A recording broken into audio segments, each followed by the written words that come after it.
Okay, good morning, everyone, and welcome back. We are here for the City Council FY 2025 proposed budget presentation, and I welcome to the Horseshoe our favorite Assistant Director, Vernita Jones. The floor is yours. Good morning. I will be presenting to you City Council's FY 2025 proposed budget. But prior to doing that, I would love for you to meet the staff that works with City Council every day. Every day they assist City Council. We have Merrick Hamilton. He does the budget for the office and for Council District Service Funds. We have Karina, GSD, IT, all the issues that you need in your office.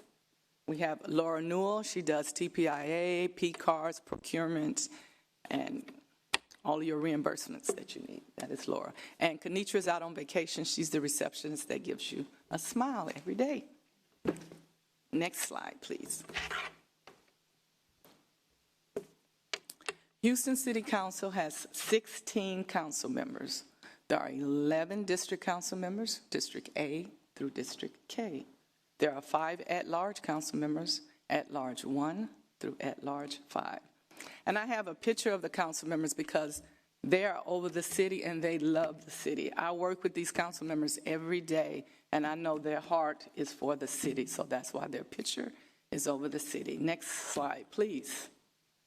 Their vision, and again, they were over the city.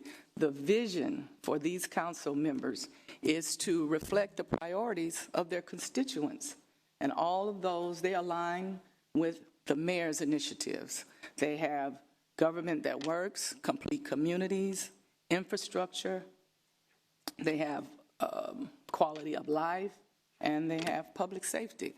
All of these things impact the community and the city, and that's their vision, and it impacts the city, and that vision turns into action when they have policies and procedures to make Houston a better place. Next slide, please. City Council's budget. As you can see, in FY24, there were 77.4 FTEs. The projected for FY25 is 84.6. And you may ask why there's an increase. Last year was an election year, and during election year, the staff generally seeks other opportunity because their council members are term limited. So during the year of FY24, a lot of the FTEs were reduced. This is a new year with new, beautiful council members, and they are fully staffing their offices. So now it is up to 84.6 FTEs. The budget for City Council this year proposes $15,276,283. That is split between the 16 council members. All offices have a budget of $568,787. Below that, you will see City Council General. That is $675,688. That's health benefits. All of City Council's health benefits are all on one fund center, and that's where you'll see that captured. Below that is City Council district funds, $5,500,000. Next slide, please. The gender and demographics on City Council are as follows. There are 51 females and 26 males. We have 27 African Americans, 26 white, 21 Hispanic Latinos, and 3 Asian Pacific Islanders. Next slide, please. So now I'm going to go over the comparison of FY24 through FY25. In FY24, there was a budget that was adopted of $15,172,858. The current budget today is $18,710,038. And the increase from the adopted to the present budget, it shows here, we had restricted accounts increase of $1,437. There was a decrease in the health of $28,071. And the increase you see for $3,563,814 was Council District Service Fund FY23 carry forward. And the carry forward of that $3 million are projects that the Council District Service Fund did not complete. As you know, a lot of the projects are very large, and there are purchases that need to be made. Therefore, if those items are not completed by the end of that fiscal year, they carry forward those funds. And that is the $3 million that has been added on. That's where you get your $18,710,038. Next slide, please. I am now going to break down the new budget, which you see, which is $15,276,283. The increase came from workers' compensation, $8,068. The pension in FY24 was 8.48%. It is now 8.51%. Pension legacy was 20.57%. Now it's 20.61%, $1,469. The last three are all services from IT, and those were given to us from the Houston Information Technology Services, and these are all due to the metrics and all of the chargeback models. So the total increase for council will be $63,846, and it's broken down as you see on this slide. Next slide, please. Now I will go over my program details. The next one is Program 1. There's only one program with council. We don't have several. You have one operating budget in the general fund, and that's the $9,776,000 that we spoke on earlier. And that includes your salaries, your services, your equipment, and your supplies. Next slide, please. Program 2 will be council district service funds. Again, that's the $5,500,000 that we have for the district offices. And presently, if you will see Q3, there are 346 projects that the district council members are presently working on as of now. And we're aiming at 383, possibly 400 projects that they will be utilizing those funds to do. Next slide, please. Personnel versus non-personnel. You will see 91% of City Council's budget goes toward personnel. 91%. The other 9% goes to the restricted account, supplies, services, and equipment. And you will see it broken down in the other categories with the percentage of those categories that they spend their funds on. Next slide, please. This is expenditure by fund. Again, council has one fund. That's their operating fund. And this just shows how it went from actuals to the budget to the target to where we are today with personnel at $8,848,000. Next slide, please.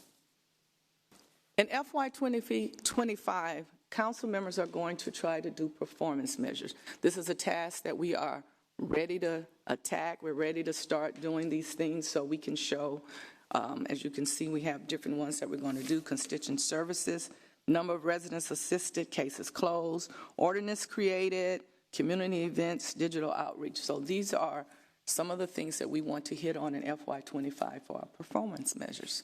Next slide, please. So this is a picture of the city of Houston, and I have labeled all of these with all of the district offices and city council. The next slide will show the at-large. But this shows what I stated earlier, how the council members' goal and vision is to help the city. And if you see this picture, you see all of their priorities, not all, just some, because they gave me like 10, 15. We couldn't put them all on here.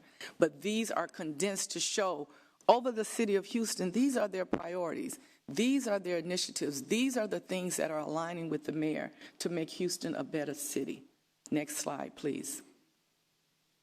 The next slide shows the at-large. Again, that's the city of Houston. And all of these things that they're doing will be impacting the city of Houston because of their priorities and initiatives that they have to make Houston a better city.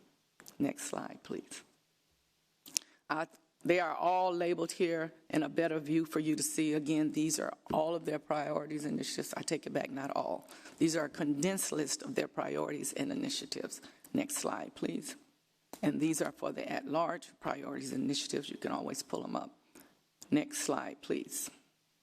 So now I'm going to go over the Council District Service Fund. All righty. In FY23, I stated earlier that there was a carryover, and this was due you the fact that all of the projects were not completed. And that was $3,563,814. That was carried over from FY23 to FY24. The adopted budget for FY24 was $500,000 split with, $500 for each district office. The proposed budget is $500,000 for FY24. We do not know what will carry forward until June 30th when we determine which projects were not completed. Next slide, please. This is just a brief of the 380, 400 projects. These are some of the major ones that the council district service funds are utilizing their funds for. And you can go through them there. If you go to the next slide, you will see how it aligns where most of the money is going to infrastructure, quality of life, those things you see in public works. That's where the majority of the funds are going to make Houston a better place. And again, public safety was one of the major initiatives. You see a lot of funds going to the police department in overtime to make the city a safer place. Next slide, please.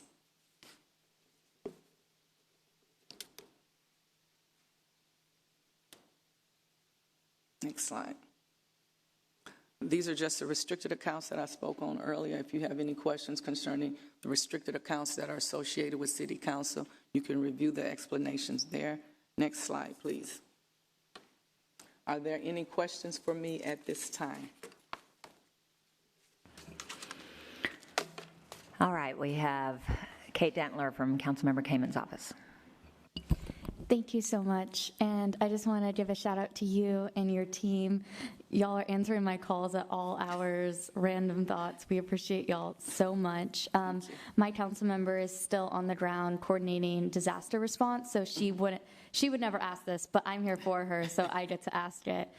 When is the last time that council members' pay has been increased? And I can't help but notice, I don't think their vehicle allowance has been increased in quite a while, too. Is that correct? That is correct. The last time vehicle allowance was 1998. So the vehicle allowance for city council members is $161.54.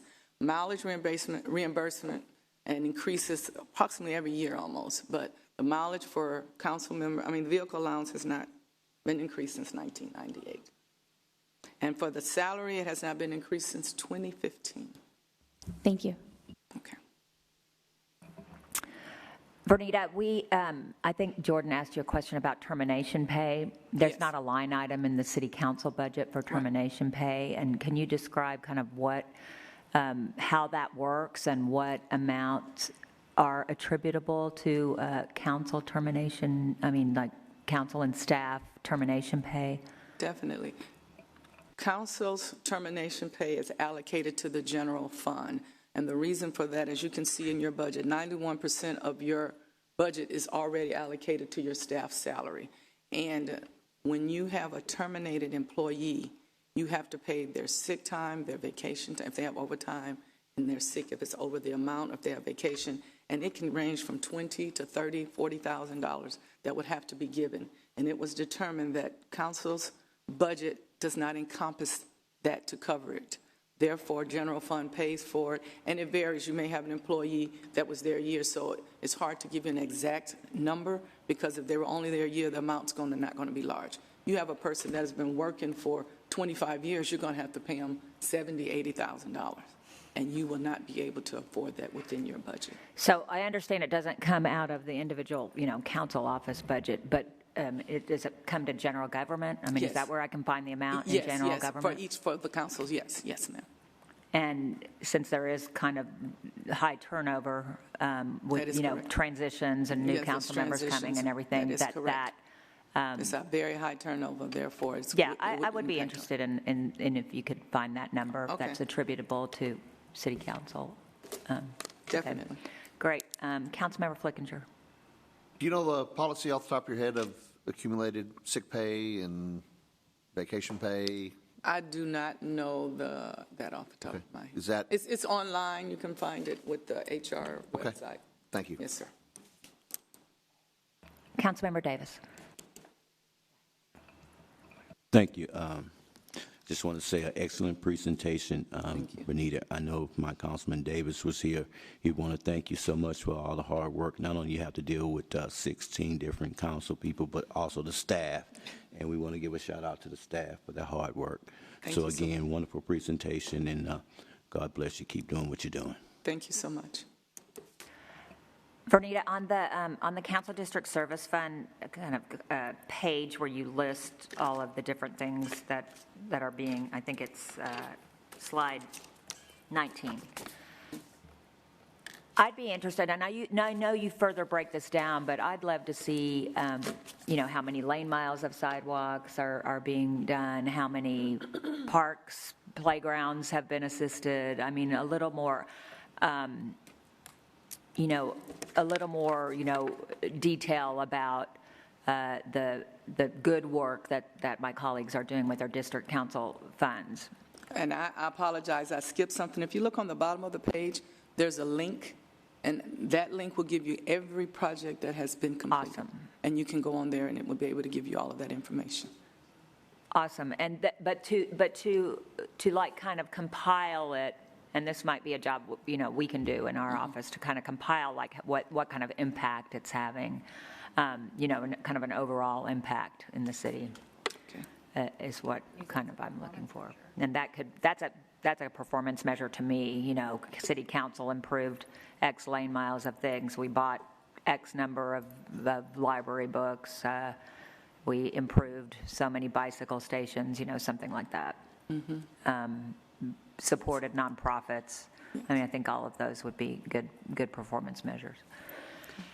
Okay, well, try as we may to put you in the hot seat. You guys just do way too good of a job over there at the City Council. You're great support to us, and we are very, very grateful for everything that you do and everything you do to make our lives easier and help.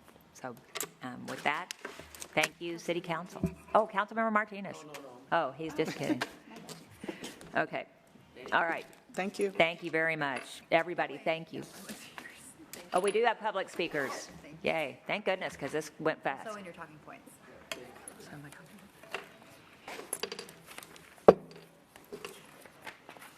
Okay, first we have Terry Chen. Terry, you're back. Good to see you. Thanks for having me. Sure. I hope everyone survived the storm. Good morning, council members. My name is Terry Chen, and I'm the Organizing and Policy Associate for Woori Juntos.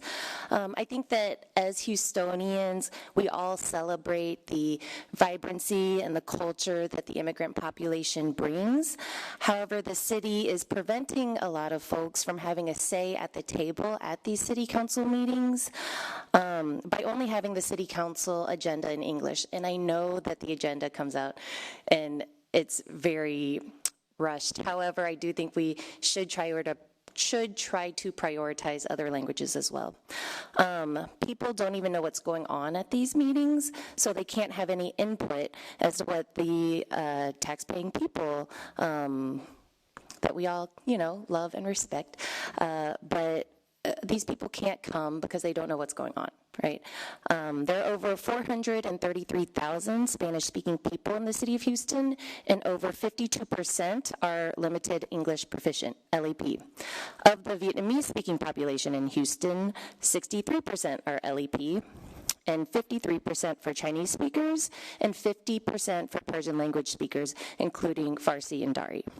So my request today is to please allocate funds to make the agenda in other languages besides English. I'm suggesting Spanish, Vietnamese, and Chinese, or any other language that people propose, so that our communities can have a seat at the table, can voice their opinions. One idea that was floated last week was having HTV be translated, and I think that is a wonderful suggestion. However, that's that way people can see what's going on while it is happening or after. It doesn't give people the opportunity to speak up during and be involved in the process. So, thank you. Thank you very much, Terry. All good points. Next, we have Anya Patel.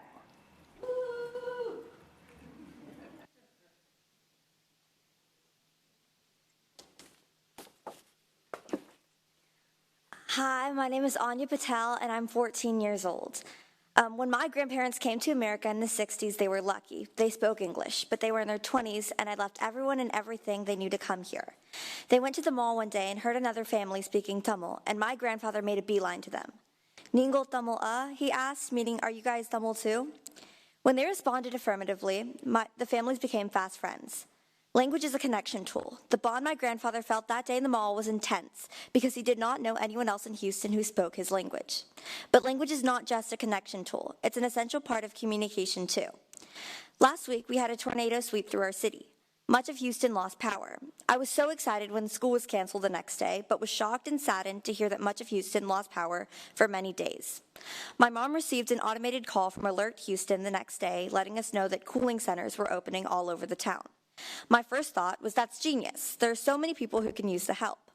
But they could only use these centers if they knew about them, and they wouldn't know about them if they couldn't understand the automated message. What is the purpose of having these centers if many of the people who can use them don't know that they exist? Language access is so important for our friends and neighbors to have access to important Houston emergency services. That is why I'm here today. I was one of the lucky ones whose grandparents could understand English when they came here. But what if I wasn't? Can you commit to funding alerts available in other languages and making language access a priority? Thank you. Thank you. And we do have word that they are working on languages for Alert Houston. And thank you very much. Great speech, 14-year-old. Great job. You've got a bright future ahead. All right, do we have any other public speakers would like to address us? Seeing none, we will pause now, and our next presentation is At 11 a.m. at 11, and it's the mayor's office. So you have a half hour to get some other work done, colleagues.